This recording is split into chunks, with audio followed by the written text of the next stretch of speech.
सभी भक्तों से निवेदन है कि चरितावली शुरू होने के पहले आप इस वीडियो को लाइक करके चैनल को सब्सक्राइब कर लीजिए और कमेंट में भक्त महाराज की जय, श्री सीताराम जी महाराज की जय लिखिए।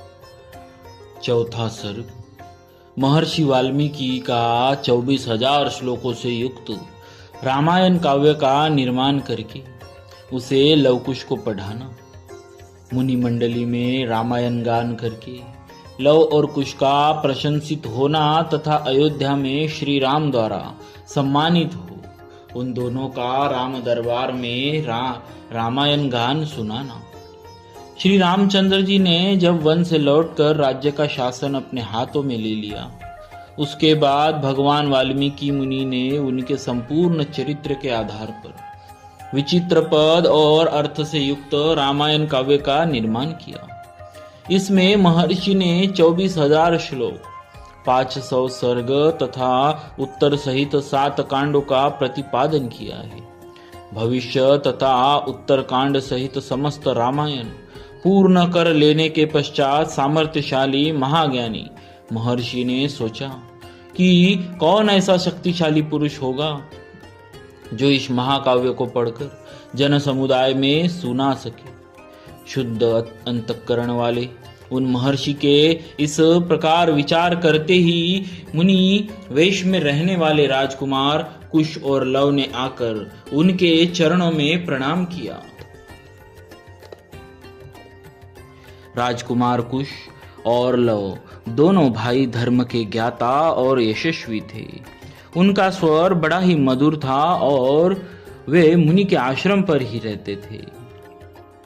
उनकी धारणा शक्ति अद्भुत थी और वे दोनों ही वेदों में पारंगत हो चुके थे। भगवान वाल्मीकि ने उनकी ओर देखा और उन्हें सुयोग्य समझकर उत्तम व्रत का पालन करने वाले उन महर्षि ने वेदार्थ का विस्तार के साथ ज्ञान कराने के लिए उन्हें सीता के चरित्र से युक्त संपूर्ण रामायण नामक महाकाव्य का, जिसका दूसरा नाम पौलस्त्य वध अथवा दशानन वध था, अध्ययन कराया। वह महाकाव्य पढ़ने और गाने में भी मधुर,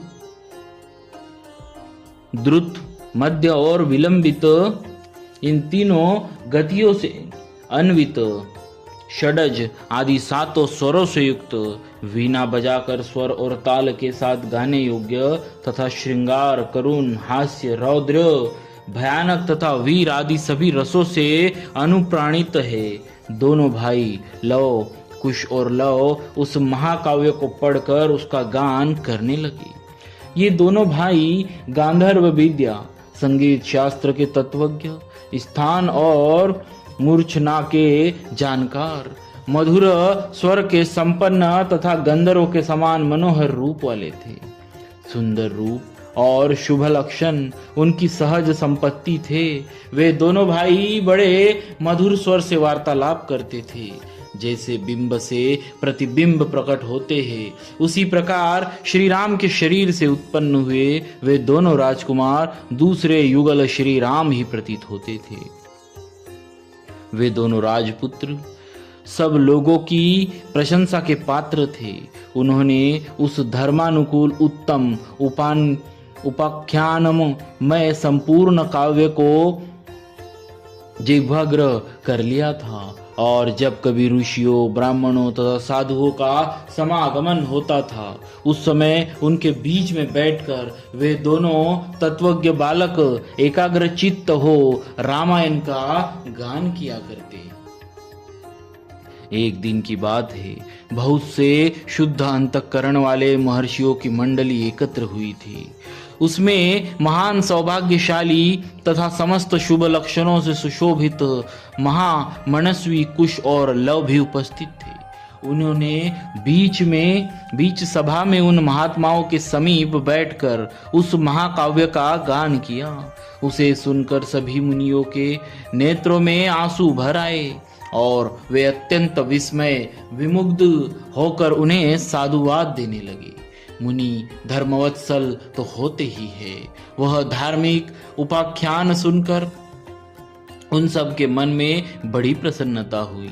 वे रामायण कथा के गायक कुमार लव कुश और लव की जो प्रशंसा के ही योग्य थे, इस प्रकार प्रशंसा करने लगे, अहो इन बालकों के गीत में कितना माधुर्य है, श्लोकों की मधुरता तो और भी अद्भुत है। यद्यपि इस काव्य में वर्णित घटना बहुत दिनों पहले हो चुकी है, तो भी इन दोनों बालकों ने इस सभा में प्रवेश करके एक साथ ऐसे सुंदर भाव से स्वर संपन्न रागयुक्त मधुर गान किया है कि वे पहले की घटनाएं भी प्रत्यक्ष से दिखाई देने लगी है, मानो अभी अभी आंखों के सामने घटित हो रही हो। इस प्रकार उत्तम तपस्या से युक्त महर्षिगण उन दोनों राजकुमारों की प्रशंसा करते और वे उनसे प्रशंसित होकर अत्यंत मधुर राग से रामायण का गान करते। उनके गान से संपूर्ण संतुष्ट हुए किसी मुनि ने उठकर उन्हें पुरस्कार के रूप में एक कलश प्रदान किया। किसी दूसरे महायशस्वी महर्षि ने प्रसन्न होकर उन दोनों को वल्कल वस्त्र दिया। किसी ने काला मृगचर्म भेंट किया तो किसी ने योग्य पवित्र, एक ने कमंडोली दिया तो दूसरे महामुनि ने मुंज की मेखला भेंट की, तीसरे ने आसन, चौथे ने कौपीन प्रदान किया। किसी अन्य मुनि ने हर्ष में भरकर उन दोनों बालकों के लिए कुठार अर्पित किया। किसी ने गेहुआ वस्त्र दिया तो किसी मुनि ने चीर भेंट दिया। किसी दूसरे ने आनंद मग्न होकर जटा बांधने के लिए रस्सी दी तो किसी ने समीधा बांध कर लाने के लिए डोरी प्रदान की। एक ऋषि ने यज्ञ पात्र दिया तो दूसरे ने काष्ठभार समर्पित किया। किसी ने गुलर की लकड़ियां बना हुआ पीढ़ा अर्पित किया। कुछ लोग उस समय आशीर्वाद देने लगे, बच्चों तुम दोनों का कल्याण हो। दूसरे महर्षि प्रसन्नता पूर्वक बोल उठे, तुम्हारी आयु बढ़े। इस प्रकार सभी सत्यवादी मुनियों ने उन दोनों को नाना प्रकार के वर दिए।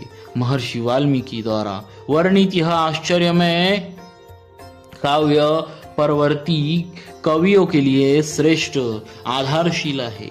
श्री रामचंद्र जी के संपूर्ण चरित्रों का क्रमशः वर्णन करते हुए इसकी समाप्ति की गई है। संपूर्ण गीतों के विशेषज्ञ राजकुमारों, यह काव्य आयु एवं पुष्टि प्रदान करने वाला तथा सबके कान और मन को मोहने वाला मधुर संगीत है। तुम दोनों ने बड़े सुंदर ढंग से इसका गान किया है।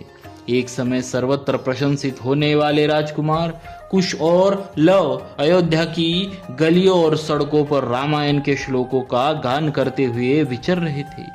इसी समय उनके ऊपर भरत के बड़े भाई श्री राम की दृष्टि पड़ी। उन्होंने उन समादर योग्य बंधुओं को अपने घर बुलाकर उनका यथोचित सम्मान किया।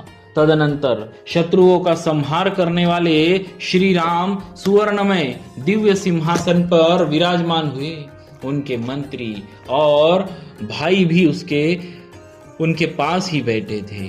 उन सब के साथ सुंदर रूप वाले उन दोनों विनयशील भाइयों की ओर देखकर श्री रामचंद्र जी ने भरत, लक्ष्मण और शत्रुघ्न से कहा, ये देवताओं के समान तेजस्वी दोनों कुमार विचित्र अर्थ और पदों से युक्त मधुर काव्य बड़े सुंदर ढंग से गाकर सुनाते हैं।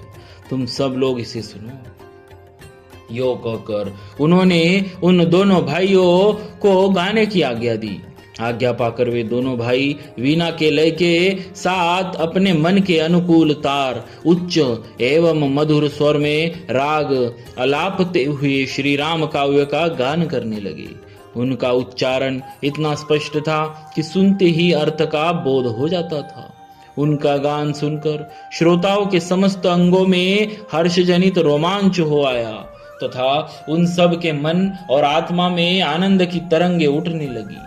उस जनसभा में होने वाले वह गान सबकी श्रवणेन्द्रिय को अत्यंत सुखद प्रतीत होता था। उस समय श्री राम जी ने अपने भाइयों का ध्यान आकृष्ट करते हुए कहा, ये दोनों राजकुमार मुनि होकर भी रजोचित लक्षणों से संपन्न है, संगीत में कुशल होने के साथ ही महान तपस्वी है। ये जिस चरित्र का प्रबंध काव्य का गान करते हैं वह शब्दार्थालंकार उत्तम गुण एवं सुंदर रीति आदि से युक्त होने के कारण अत्यंत प्रभावशाली है, मेरे लिए भी अभ्युदय कारक है, ऐसा वृद्ध पुरुषों का कथन है। अतः तुम सब लोग ध्यान देकर इसे सुनो। तदनंतर श्री राम की आज्ञा से प्रेरित हो वे दोनों भाई मार्ग विधान की रीति से रामायण का गान करने लगे। सभा में बैठे हुए भगवान श्री राम भी धीरे धीरे उनका गान सुनने में तन्मय हो चले। भक्तों, स्थान शब्द से यहाँ मंद्र, मध्यम और तार रूप त्रिविध स्वरों की उत्पत्ति का स्थान बताया गया है। हृदय की ग्रंथि से ऊपर और कपोल फलक से नीचे जो प्राणियों के संचार का स्थान है उसी को स्थान कहते हैं। उनके 3 भेद है, हृदय, कंठ और सिर। उसके पुनः तीन भेद होते हैं, मध्य और तार, जैसा कि शालिन्य का वचन है। जहाँ स्वर पूर्ण होते हैं उस स्थान को मूर्छना कहते हैं, जैसा कि कहा गया है। वैजयंती शोष के अनुसार वीणा आदि के वादन को मूर्छना कहते हैं, वादने मूर्छना प्रोक्ता। इस प्रकार श्री वाल्मीकि निर्मित आर्ष रामायण आदि काव्य के बालकांड में 4था सर्ग पूरा हुआ।